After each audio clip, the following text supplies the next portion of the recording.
દેશના વડાપ્રધાન સન્માનીય નરેન્દ્રભાઈ મોદીએ જે ઈરાન અને બાકીના દેશો વચ્ચે યુદ્ધની સ્પેશિયલ પરિસ્થિતિ સર્જાણી છે, જે એકદમ અણધારી છે, એના અનુસંધાને ભારતના લોકોને અને ભારતના પ્રશાસનને કરકસર કરવા માટેની અપીલ કરી છે. આ અપીલના ભાગરૂપે ગુજરાતના મુખ્યમંત્રી શ્રી ભૂપેન્દ્રભાઈ પટેલ અને હર્ષભાઈ સંઘવી દ્વારા ઘણા બધા કરકસરના પગલાં ગુજરાત મંત્રીમંડળ દ્વારા પણ લેવામાં આવ્યા છે. એના જ એક ઝુંબેશના ભાગરૂપે રાજકોટ મ્યુનિસિપલ કોર્પોરેશન દ્વારા પણ આગામી દિવસોમાં કરકસર કરવાનું નક્કી કરેલ છે.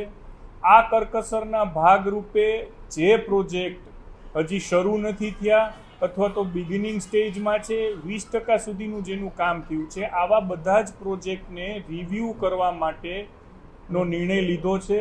અને આ નિર્ણય રિવ્યૂ કરવા માટેનો છે.